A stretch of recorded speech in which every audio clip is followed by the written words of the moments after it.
श्रीपाद राजम शरणम प्रपद्ये. अध्याय 18. संत रविदास आणि श्रीपादांचं दिव्य मंगल दर्शन. मी त्या ब्राह्मण द्वयासमवेत यथाकाली कुरुगड्डेस जाऊन पोचलो. अनंत कोटी ब्रह्मांड नायक असलेले, आदी मध्य आणि अंत नसलेले, चतुर्दश भुवनांचा सार्वभौम असे लीलावतारी भगवान श्रीपाद प्रभू कृष्णा नदीत स्नान करून बाहेर येत होते. त्यांच्या दिव्य मंगल स्वरूपाच्या अकस्मात दर्शनानं आम्ही अगदी भारावून गेलो. त्यांच्या नेत्रांमधून अपार प्रेम, करुणा, वात्सल्य ओसांडून वाहत होतं. ते माझ्या जवळ आले.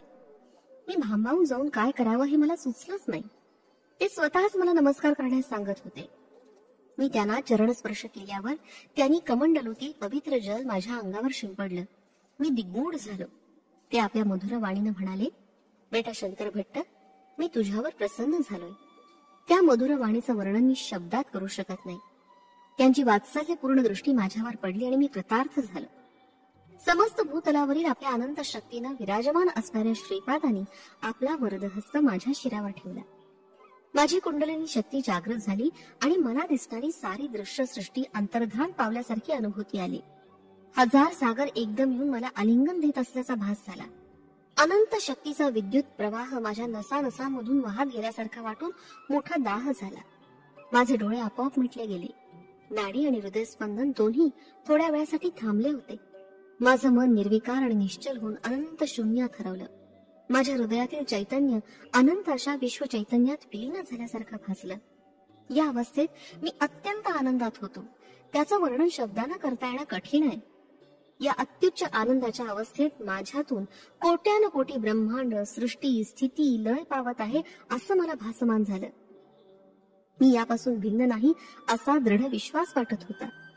मीचा लय झाल्यामुळे मी अव्यक्त अशा आनंदात होतो. हे सर्व मला चित्रविचित्र वाटत होतं. तेवढ्यात श्रीपाद प्रभूंनी आपल्या कमंडलूतील जल मोठ्या प्रेमभावानं माझ्यावर प्रोक्षण केलं आणि मी सहज स्थितीत आलो. संपूर्ण विश्वाचे आदिगुरु असणारे श्री वल्लभ माझ्याकडे हजार मातांचं वात्सल्य डोळ्यात आणून पाहत मंद मंद स्मित करत होते. यवनांना श्री वल्लभाचं दर्शन.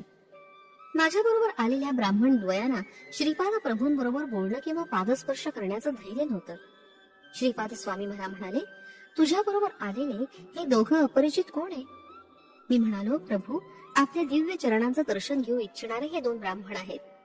त्यावर प्रभू म्हणाले, हे ब्राह्मण दिसत नाहीत, गोमांस खाणारे यवन दिसतात. खरं का खोटं हे तू त्यांनाच विचार. तेवढ्या ते ब्राह्मण म्हणाले, आम्ही ब्राह्मण नाही, यवन आहोत, त्यात संदेह नाही. आम्ही कुराण वाचतो. त्यांच्या या वक्तव्यावर मी स्तंभितच झालो. श्रीपाद वल्लभ नावानं मायावेशानं संचार करणाऱ्या जगतप्रभू श्री दत्तात्रय स्वामींना ओळखणं अनेक जन्माचं पुण्यफल आहे. त्या स्थिर भावात भक्तिभाव संपूर्ण रूपानं वाटणं म्हणजे महत्भाग्यच आहे. गोमातेत सर्व देवता वास करतात. गायी विना घर स्मशानासारखं असतं. श्रद्धेनं गोसेवा करणारे मला खूप आवडतात. गायीचं दूध पुष्टिकारक आणि तुष्टीदायक असतं. ब्राह्मण जन्म घेऊन गोमांस खाणारा शिक्षेस पात्र असतो. यज्ञ या करताना शेळीचं बलिदान दिलं जातं. यज्ञ पशु म्हणून शेळी अथवा इतर पशु सुद्धा त्यांच्या नीच योनीतून विमुक्त होऊन पुढे उत्तम जन्म प्राप्त करतात. यज्ञ पशुला चांगला जन्म मिळावा यासाठी यज्ञ करणारा महायोगी तपोबल आणि योग बलानं समृद्ध असावा लागतो. जर तो योगी असा समर्थ नसेल तर त्याला प्राणी हत्या केल्याचं पापच लागतं. देशकालानुसार धर्मकर्म पद्धतीमध्ये थोडा थोडा बदल होत असतो. यवन असणाऱ्या तपस्वीनी गोमांस भक्षण केलं तरी परमेश्वरार्पण बुद्धीनं केलेलं कर्म गाय आणि तिच्या संततीस उत्तम जन्मच मिळवून देतं. परंतु असं न केल्यास मात्र महापाप लागतं. म्हणून गोहत्या शास्त्रानुसार महान पाप आहे. कौरव पांडवांच्या युद्धासाठी कोणतं क्षेत्र धर्मक्षेत्र आहे याचा शोध करण्यासाठी अर्जुन आणि श्रीकृष्ण निघाले. त्यांना एका शेतात शेतकरी पाणी देत असलेला दिसला. पाण्याचा प्रवाह अडवण्यासाठी त्याला एका मोठ्या दगडाची आवश्यकता होती. तो अशा दगडाच्या शोधातच होता. इतक्यात त्याचा मुलगा वडिलांना जेवण घेऊन आला. जेवण झाल्यावर पाणी अडवण्यासाठी जेव्हा दगड मिळाला नाही तेव्हा त्यानं आपल्या मुलाचा वध केला आणि त्याचं मृत शरीर दगडाप्रमाणे पाणी अडवण्यासाठी ठेवलं. त्यावेळी शेतकरी आणि त्याचा मुलगा या दोघात मारण्याची क्रिया करताना कोणताही भाव नव्हता. ते दोघं निर्विकार होते. शेत पिकवून सर्वांना आहार द्यावा एवढंच त्या शेतकऱ्यास ज्ञात होतं. तोच त्याचा धर्म होता. शेतकरी फळाची आशा न करता आपलं कर्म अत्यंत श्रद्धाभावानं करत होता. या शेताची जागा श्रीकृष्णानं धर्मक्षेत्र म्हणून निवडली. अरे नाममात्र ब्राह्मणा, गोमांस भक्षण करणं केव्हाही बरोबर नाही. पूर्व पुण्याईनं आणि पूर्व पितृदेवतेंच्या प्रार्थनेनं तसंच माझ्या अपार कारुण्यानं तुम्हाला माझ्या दर्शनाचा लाभ झाला, हेच तुमचं महत्भाग्य समजा. तुम्ही केलेला नमस्कार मी स्वीकारत नाही. तुम्ही मला स्पर्श करू नका. माझ्या कमंडलूतील पाणी तुमच्या अंगावर घालणं शक्य नाही. तुम्ही इथून तत्काळ निघून जा. तुम्हाला अन्न वस्त्र मिळण्याची सोय केली आहे. तुम्ही यवन स्त्री बरोबर विवाह करून यवनाप्रमाणे राहा. तुमच्या हातून मारल्या गेलेल्या गायी पुढील जन्मी तुमची संतती होऊन जन्मास येतील आणि तुमचा छळ करून तुमच्या पैशावर सुखी होतील. माझ्या दर्शनानं पुनीत झाल्यामुळे काही जन्मांनंतर तुम्ही बडे बाबा आणि अब्दुल बाबा या नावानं ओळखले जाल. महाराष्ट्रातील शिर्डी गावात श्री साईबाबा नावाचे एक महात्मे अवतरित होतील. ते तुमचा उद्धार करतील. हे माझे बोल काळ्या दगडावरील रेषेप्रमाणे आहेत. असं बोलून प्रभूंनी त्यांना जाण्यास सांगितलं. मी आणि श्रीपाद प्रभू दोघच होतो. तेव्हा तिथं रविदास नावाचा एक रजक आला. रविदास श्रीपाद प्रभूंना सारखा प्रणाम करत होता, परंतु प्रभू त्याच्याकडे दुर्लक्ष करत होते. थोड्या वेळानं त्याच्याकडे पाहून श्रीपाद मंद हसले. याचं मला आश्चर्य वाटलं. श्रीपाद वल्लभ स्वामींनी माझ्या कपाळाच्या मध्यभागी जोरात दाब दिला. तेव्हा माझ्या नेत्रचक्षूंसमोर चित्र विचित्र दृश्य दिसलं. श्रीपाद स्वामींचा भक्तांवर अनुग्रह. रविदासाची नाव कृष्णा नदीतून कुरु गड्डीकडे जात होती. त्या नावेत एक वेदशास्त्र पंडित बसले होते. इतर अस्पृश्य जातीच्या लोकांचा स्पर्श होऊ नये म्हणून ते एकटेच त्या नावेत बसून जात होते. ते पंडित रविदासाला म्हणाले, मी महापंडित आहे आणि श्रीपाद श्रीवल्लभ स्वामींकडे जात आहे. त्यांनी मला बोलावलंय, तेच तुला नावेचं भाडं देतील. ते ऐकून रविदासानं होकार दिला. नाव मार्ग आक्रमू लागले. बोलण्याच्या ओघात त्या पंडिताला कळलं की रविदासाला पौराणिक ऐतिहासिक कथेंची काहीच माहिती नाही. तो पंडित म्हणाला, अरे रविदासा, तुला पुराण आणि इतिहासाचं काहीच ज्ञान नाही, म्हणजे तू 3/4 जीवन व्यर्थ घालवलंस. रविदास ते ऐकून निराश झाला. नाव चालवताना एकदमच पाण्याचा वेग खूप वाढला. त्या वेगानं त्या नावेस एक छिद्र पडलं आणि त्यातून पाणी आत शिरू लागलं. रविदास त्या पंडिताला म्हणाला, महाराज, आपणास पाण्यात पोहता येतं का? पंडित म्हणाला, अरे मला तर पोहता येत नाही. रविदास म्हणाला, महाराज, मला पोहता येतं, परंतु तुम्हाला मात्र पोहता येत नसल्यानं तुमचं जीवन 100% व्यर्थ आहे. सारखं वाढत असलेलं पाणी पाहून रविदासानं श्री श्रीपाद प्रभूंचं नाव घेऊन पाण्यात उडी मारण्याची तयारी केली. इतक्यात त्याला पाण्याच्या मध्यभागी एक दिव्य कांती दिसली. त्यानं आदी अंत नसलेल्या श्रीपाद स्वामींच्या महिमा वर्णन करणाऱ्या अनेक लीला कथा ऐकल्या होत्या. रविदासानं त्या दिव्य कांतीस अत्यंत श्रद्धा भावानं नमस्कार केला. नावेतील पाणी सारखं वाढू लागलं होतं. इतक्यात एक महदाश्चर्य घडलं. एक अदृश्य हात त्या नावेतील पाणी बाहेर टाकत होता. पाणी कमी झालं आणि नाव किनाऱ्यावर पोचली आणि ते दोघं श्रीपाद प्रभूंच्या दर्शनास आले. रविदास यापूर्वी प्रभूंच्या दर्शनास कधीच आला नव्हता, परंतु आज जेव्हा त्यानं स्वामींना नमस्कार केला तेव्हा त्यांनी प्रसन्न मुद्रेनं मंद हास्य केलं. त्या पंडिताकडे मात्र दुर्लक्ष केलं. शास्त्र चर्चा करण्यासाठी आलेल्या त्या पंडिताच्या मुखातून एक शब्दही निघेना. श्रीपाद प्रभू पंडितास म्हणाले, अरे पंडिता, तुला अहंकारामुळे योग्य काय आणि अयोग्य काय ते कळेनासं झालं आहे. तू महापंडित असून सद्गुणांचा संचय करण्याऐवजी पापांचा साठाच करून ठेवलास. आपल्या सुशील पत्नीचा छळ करून एका सुखी कुटुंबातील राणीला आपल्या पतीपासून परावृत्त केलंस. त्यामुळे ती तुला सतत शाप देतीये. तुझी भार्या एक सद्ब्राह्मणी असून मानसिक छळानं क्षोभित झाली आहे. हे सर्व पापकर्म केल्यावर तू माझ्याकडे कसा आकर्षित झालास? तुझ्या पत्रिकेप्रमाणे आज तुझा मृत्यूदिन आहे. आजपासून मी तुला 3 वर्षांचं आयुष्य वाढवून देतो. तू तुझ्या गावी जाऊन दुर्वर्तन विसरून चांगलं आचरण कर. तू एक पंडित आहेस यात शंकाच नाही. तुझ्या विद्वतेचं प्रात्यक्षिक दाखवतोस का तुला दिलेलं 3 वर्षाचं आयुष्य परत करतोस? तत्काळ उत्तर दे. सर्व ज्ञान संपन्न असलेल्या श्रीपादांचं ते वक्तव्य ऐकून त्या पंडिताच्या तोंडून एक शब्दही फुटेना. जणू काही मुखात झाला होता. त्याच्या मनात आयुष्य वाढावं अशीच इच्छा होती. श्रीपाद वल्लभ स्वामी त्याला म्हणाले, तुझ्या मनातील इच्छेनुसार मी तुला 3 वर्षांचं वाढवलेलं आयुष्य देत आहे. तू रजकाच्या स्त्रीस जबरदस्तीने पळून तिला दासी केलंस, परंतु पुढील जन्मात ते रजक दाम्पत्य महाराजाचे सुख वैभवाचा आस्वाद घेशील, तेव्हा तू त्या रजक पत्नीचा दास होऊन त्यांची सेवा करशील. या 3 वर्षात काही सत्कर्म केल्यास अन्न वस्त्रास काही कमी पडणार नाही आणि दुष्कर्म केल्यास नाना यातना भोगाव्या लागतील. मरणापासून तुझं रक्षण करून माझ्याकडे येऊन येणाऱ्या रविदासाला तुझं सर्व पुण्य मिळालं. त्या पुण्याच्या फलस्वरूप तो माझी सेवा करेल. तू तत्काळ या पुण्यभूमीतून निघून जा. स्वामींच्या आदेशानुसार तो पंडित तिथून निघून गेला. रविदास मात्र आश्रमात राहून स्वामींची सेवा करू लागला. तो दररोज स्वामींचे कपडे धुवून आणि आश्रमातील अंगण झाडून स्वच्छ करीत असे. पूजेसाठी फुलं आणणं हे तर त्याचं आवडीचं काम होतं. श्रीपाद प्रभू स्नानासाठी कृष्णा नदीवर जात असताना तो त्यांना साष्टांग नमस्कार घालत असे आणि स्वामी त्याचा नमस्कार प्रसन्न मुद्रेने स्वीकार करत असत. रविदासाच्या पित्यानं त्याला एकदा सांगितलं होतं की श्रीपाद प्रभू अंतर्यामी असल्यानं त्यांना केलेला एक नमस्कार स्वीकार झाल्यास तो 100 लोकांना केलेल्या नमस्काराचं फळ मिळवून देणार आहे. एकदा रविदास कृष्णा नदीच्या तीरावर उभा होता. त्यावेळी त्या मोठ्या नावेत त्या गावातील राजा आपल्या लवाजम्यासह जलविहार करत होता. रविदास त्या राजाकडे एकचित्तानं पाहत होता. तेवढ्यात श्रीपाद स्वामी नदीत स्नान आटपून बाहेर आले. रविदासाचं त्यांच्याकडे लक्षच नव्हतं. स्वामींनी त्याच्या खांद्यावर हात ठेवून प्रेमानं विचारलं, काय पाहत आहेस रे रजका? त्यांच्या मधुर वाणीनं रविदास एकदम गोंधळला आणि स्वतःला सावरीत त्यानं स्वामींना साष्टांग नमस्कार घातला. स्वामी म्हणाले, त्या राजाच्या वैभवाकडे पाहत होतास ना? रविदासानं होकारार्थी मान हलवली.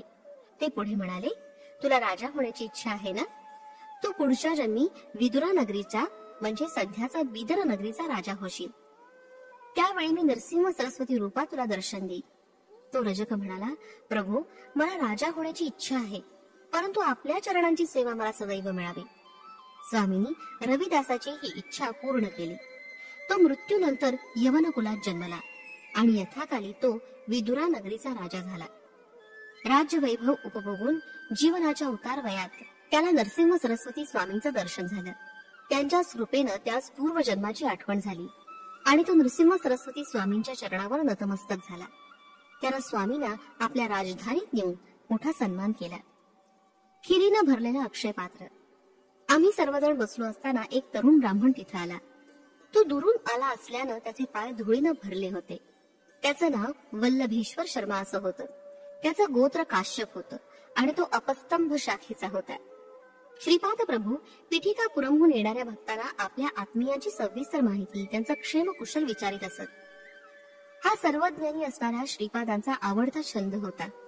वल्लभेश्वर पिठिकापुरमहून आला होता.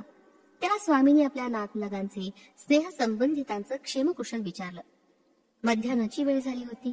स्वामींचे शिष्य भिक्षा घेऊन आले होते. इतक्यात काहीतरी घेण्यासाठी स्वामींनी आपला दिव्य हात वर केला आणि एक चांदीचं पात्र हातात घेतलं. त्यात खीर भरलेली होती. तिथं जमलेल्या शिष्यांना खीर वाटून दिली, परंतु ते भांड खिरीनं भरलेलंच राहिलं. श्रीपाद प्रभूंनी शिष्यांनी आणलेली सर्व भिक्षा नदीच्या पाण्यातील जलचरांना देण्याचा आदेश दिला. त्यानुसार रविदास सर्व भिक्षांना घेऊन कृष्णेच्या तीरावर गेला. नदीतील जीवजंतूंना सुद्धा स्वामींचा प्रसाद मिळावा हा त्यांचा संकल्प होता. श्रीपाद श्रीवल्लभ मला वल्लभेश्वराच्या जवळ बसण्यास सांगत होते, परंतु त्याच्याजवळ रविदास बसला होता. माझ्या बाजूस सुब्बण्णा शास्त्री नावाचा एक कानडी ब्राह्मण बसला होता. एक गरीब ब्राह्मण आपल्या मुलीचे लग्नासंबंधी प्रभूंना विचारत होता. प्रभू म्हणाले, मी असताना तुम्हाला काळजी कशाची? जे लोक पापी असतात त्यांनाच भय असतं. प्रभू पुढे म्हणाले, हा वल्लभेश्वर शर्मा तुझा जावई होण्यास अगदी योग्य आहे. सुब्बण्णा शास्त्री त्याला पौरोहित्य शिकवत आहेत. वल्लभेश्वराकडे वळून स्वामी म्हणाले, तुझ्या माता पितरांची अशी इच्छा आहे की त्यांना पिंडदान करावं. श्रद्धाभावानं आणि मंत्रोच्चारासह केलेलं पिंडदान पितरांना पोचतं. पितृदेवतांचा शाप घेणं चांगलं नसतं. गरुड पुराणातील मंत्र उच्चारल्यानंतरच विवाहाच्या मंत्रांचं उच्चारण करावं असं शास्त्र वचन आहे. तसंच विवाह मांगल्यासाठी हळकुंड स्वीकारावं. आज तुम्हाला मिळालेला प्रसाद अत्यंत दुर्लभ आहे. पिठिकापुरमध्ये मल्लादी लोक व्यंकटप्पा, श्रेष्ठी महाराज आणि वत्स महाराज नैवेद्यासाठी खीर घेऊन आले. तोच नैवेद्य तुम्हाला प्रसाद म्हणून दिला आहे. ब्रह्मराक्षस महापिशाच्याच्या बाधेनं पीडित असलेल्या लोकांची बाधा या प्रसादानं तत्काळ निवृत्त होते. दारिद्र्य आणि दुःखानं पीडित असलेल्या लोकांना या प्रसादाचा स्वीकार केल्यानं संपदा आणि अभिवृद्धी लाभते. हे दिव्य भाषण ऐकून माझ्या डोळ्यात अश्रू दाटून आले. सद्गदित झालेल्या कंठानं श्री श्रीपाद स्वामी म्हणाले, या 3 वंशांशी माझा ऋणानुबंध कालातीत आहे. त्यांच्या वात्सल्य भक्तीनं मी त्यांच्या अंकित होतो. मला कुठंही जेवणास न मिळाल्यास मी सूक्ष्म रूपानं जाऊन तिथं यथेच्छ जेवण करतो जे कोणी माझी वात्सल्यपूर्ण भावानं सेवा करतात त्यांच्या घरासमोर मी बाल्य रूपातच खेळत असतो. माझ्या पावलांचा सुमधुर आवाज माझ्या भक्तांच्या हृदयात प्रतिध्वनित होतो. रात्रीच्या वेळी कुरुगड्डी गावात माझ्या संमतीशिवाय कोणी राहू शकत नाही. यक्षिणी, ब्रह्मराक्षस, महापिशाच महाआरतीच्या वेळी आक्रोश करतात. मी त्यांची त्या पिशाच्या योनीतून सुटका करून नवीन देह प्राप्त करून देतो. देवता, गंधर्व, यक्ष, अदृश्य शक्ती यासारखे उच्च पदास पोचलेले जीव माझ्या दर्शनास येतात. महासिद्ध, महायोगी, तपस्वी, महापुरुष माझं दर्शन, स्पर्श व संभाषणाचं भाग्य प्राप्त व्हावं अशी इच्छा मनात धरून अनेक कष्ट झेलून माझ्याकडे येतात. तुम्ही आनंदानं नामरूपाला ओलांडून पुढे जाल. ही श्रीपाद प्रभूंची अनुल्लंघनीय आज्ञा होती. आम्ही शेजारी असलेल्या गावी जाऊन पोचलो. त्या कन्येचा पिता स्वतःच्या घरासमोर वधूवरांना बसून सुब्रमण्यम शास्त्रीकडून मंत्र म्हणून घेत होता. शास्त्रींना विवाह संस्काराचे मंत्र येत होते, परंतु अंतिम संस्काराच्या मंत्रांची त्यांना माहिती नव्हती. श्रीपादांचं ध्यान करून सुब्बण्णा ब्राह्मणांच्या स्थानी बसले. त्यांच्या मुखातून आपोआप मंत्र उच्चारण होऊ लागलं. याचं त्यांना स्वतःलाच आश्चर्य वाटलं. याप्रमाणे सर्व मंत्रोच्चारण झाल्यावर त्या वधूवरांचा विवाह संपन्न झाला. कन्येचा पिता निर्धन आणि होणारा पती गरीब असल्यानं त्यानं मंगळसूत्राऐवजी हळकुंड दोऱ्यांनी बांधून वधूच्या गळ्यात घातलं. विवाहासाठी आलेले ब्राह्मण विवाह संप्रदायानुसार न झाल्यानं निंदा करत लग्न मंडपातून निघून गेले. वल्लभेश्वराला आई वडील नव्हते. मुलीची आई, वडील, पुरोहित आणि मी असे 5 लोकच लग्नास उपस्थित होते. विवाहानंतर नवदाम्पत्यासह आम्ही श्रीपाद स्वामींच्या दर्शनासाठी गेलो. श्रीपाद स्वामींनी आम्हाला आशीर्वाद देऊन आनंद व्यक्त केला आणि आम्हास त्यांच्या समवेत थोडा वेळ ध्यान धारणा करण्याची अनुज्ञा केली. मी ध्यानात बसताच माझ्या डोळ्यासमोर वल्लभेश्वराच्या भविष्यात घडणाऱ्या घटनेचं एक एक चित्र येऊ लागलं. वल्लभेश्वर एक व्यापारी झाला होता. त्यांना मिळणाऱ्या नफ्यातून काही भाग वेगळा ठेवून त्याचा उपयोग कुरवपुरी सहस्र ब्राह्मण भोजनास करण्याचा नवस केला होता. परंतु तो संकल्प पूर्ण करण्यास तो विलंब लावत होता. श्रीपाद श्रीवल्लभ कुरवपूर क्षेत्री अंतर्धान पावले. ते गुप्त रूपाने संचार करीत होते. कुरवपूर या क्षेत्री प्रभूंच्या पादुका मात्र होत्या. वल्लभेश्वरानं धन संपादन केलं आणि ते घेऊन तो कुरवपुरी आपला संकल्प पूर्ण करण्यासाठी येण्यास निघाला. मार्गात त्यास 4 चोर यात्रिकांच्या वेशात भेटले. थोडं अंतर बरोबर चालल्यावर त्या चौघांपैकी एका चोरानं वल्लभाचार्यांचा वध केला आणि त्यांच्या जवळील धन घेण्याचा प्रयत्न करू लागला. तितक्यात श्रीपाद प्रभू तिथं त्रिशूलधारी यतीच्या वेशात प्रकट झाले. वल्लभेश्वर चोरानं मारण्यापूर्वी श्रीपाद स्वामींच्या ध्यानात मग्न होता. आपल्या भक्ताचं रक्षण करण्यासाठी प्रभू तत्काळ धावून आले होते. त्यांनी 3 चोरांना आपल्या त्रिशूलानं मारून टाकलं. चौथा चोर अत्यंत केविल मानसपुरात स्वामींना म्हणाला, महाराज मी चोर नाही. दयावंत प्रभूंनी त्या चौथ्या चोरास अभयदान देऊन विभूती दिली आणि म्हणाले, वल्लभेश्वराचं शिर आणून त्याच्या धडास जोडून ठेव. त्याप्रमाणे ठेवताच स्वामींनी त्या मृतदेहाकडे अमृत दृष्टीने पाहिलं. दुसऱ्या क्षणीच वल्लभेश्वराला नवजीवन प्राप्त होऊन तो झोपेतून उठून बसल्यासारखं उठून बसला. त्या चौथ्या चोरानं वल्लभेश्वराला झालेला प्रकार सांगितला. त्याला झालेल्या आनंदाला सीमा नव्हती. श्रीपाद प्रभूंचे प्रत्यक्ष दर्शनाचे भाग्य न लाभल्यामुळे मात्र त्यास वाईट वाटले. वल्लभेश्वरामुळे श्रीपाद प्रभूंचं दर्शन घडल्यानं तो चौथा चोर अत्यंत आनंदित होता. वल्लभेश्वर कुरवपुराला येऊन पोचला. त्यानं 1 सहस्त्र ब्राह्मणांऐवजी 4 सहस्त्र ब्राह्मण भोजनाची आराधना केली होती. श्रीपाद स्वामींचं विराट स्वरूप. आम्ही सर्वजण डोळे झाकून ध्यानात बसलो होतो. मला वल्लभाचार्यांच्या भविष्यात घडणाऱ्या घटनेचं चित्र दिसत होतं. इतक्या डोळे उघडण्याची श्रीपाद प्रभूंनी अनुज्ञा दिली. ते म्हणाले, कोणतंही कार्य अकारण होत नाही. प्रत्येक कर्मासाठी काही ना काहीतरी कारण असतंच. सृष्टीचे विधान चित्र विचित्र आहे. निर्गुण निराकार असा मी तुमच्यासाठी साकार रूपात अवतरित झालो आहे. हे पाहून तुम्हाला आश्चर्य वाटेल. परिमित आणि अवधूत नसलेला मी तुम्हाला परिमित आणि अवधूत असल्याचा भास होतो व तसा अनुभव सुद्धा येतो. हा फार गुंतागुंतीचा विषय आहे. सर्व शक्ती माझ्या स्वाधीन आहे. या अनंत कोटी ब्रह्मांडात प्रत्येक अणुरेणूमध्ये मीच भरून राहिलो आहे. अणुरेणूंना एकत्र करून ठेवणारा संकल्प स्वरूप मीच आहे. या अणुअणूला वेगवेगळं करून नूतन सृष्टीची निर्मिती करण्यासाठी जी स्थिती हवी असते त्यासाठी प्रलय काळ साधणारा रुद्र रूपही मीच आहे.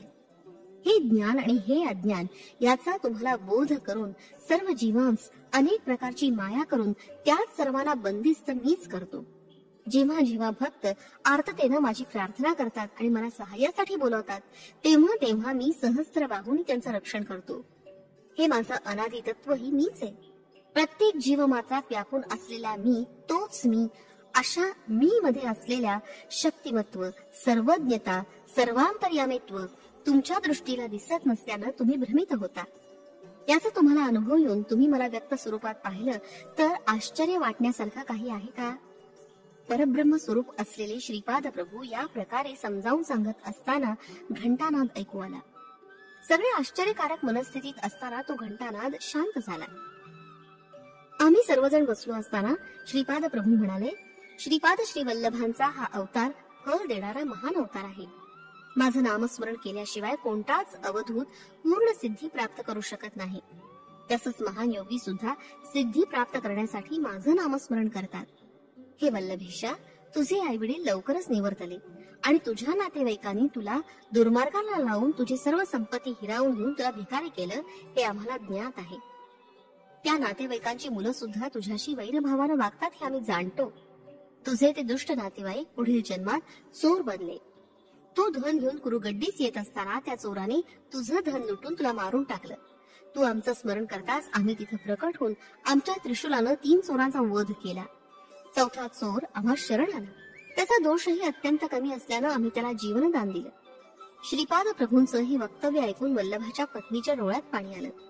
हे पाहून श्रीपाद प्रभू म्हणाले, हे माते, प्रत्येक स्त्रीमध्ये आम्हास जन्म दिलेल्या अखंड सौभाग्यवती सुमती महाराणीच दिसते. त्या महान मातेच्या कुशीमध्ये नेहमीच आम्ही बालकच असतो. तू दुःखी होऊ नकोस. मी दिलेलं हळकुंड जपून ठेव. तुला या हळकुंडामुळे सदैव सौख्य लाभेल. तू अखंड सौभाग्यवती राहशील. आमचं हे वचन काळ्या दगडावरील रेषेप्रमाणे अटळ आहे. त्याला सृष्टीतील कोणतीच शक्ती बदलू शकत नाही. मला गायत्री मंत्राचा उपदेश करणारे माझे प्रथम गुरु माझे पिताच असून त्यांचं नाव चिरकाळ टिकून राहील. आमच्या पुढच्या अवतारात नरसिंह नावाबरोबर सरस्वती नाव जोडून नृसिंह सरस्वती असं नाव आम्हास लाभणार आहे. आमचे आजोबा बापनाचार्युलू यांचं नाव सुद्धा अजरामर करण्याचा आमचा मानस आहे. नृसिंह सरस्वती अवतारात आमचं रूप आमच्या आजोबांसारखंच असेल. आमचे आजोबा माझे दुसरे गुरु होते. त्यांच्याकडे वेदशास्त्राचा अभ्यास केला. तुम्ही पाहत असलेली ही घंटा एकेकाळी आमच्या आजोबांच्या घरात होती. ती माझ्या संकल्पानं अनेक प्रदेशात फिरून आली आहे. ती भूमीतील भुयारी मार्गाने सुद्धा जात असे. हे शंकर भट्टा, तू रचना करीत असलेल्या तेलुगू भाषेतील श्रीपाद श्री वल्लभ चरित्रामृतातील 18वा अध्याय इथे संपत आलाय. ही घंटा पिठिकापुरम गावात येऊन पोचली आहे. ही घंटा अनेक आकार घेऊन, अनेक आकार बदलून माझ्या संकल्पानुसार पुन्हा इथे आली आहे. आमच्या आजोबांच्या स्वतःच्या घरात माझ्या महासंस्थानाची स्थापना होईल. आमच्या प्रेमाची खूण म्हणून ही जय जय निनाद करणारी घंटा आम्ही पिठिकापुरमला पाठवली आहे. श्रीपाद श्रीवल्लभांचा जय जयकार असो. फलश्रुती, पापकर्मांचा नाश, भाग्यवृद्धी.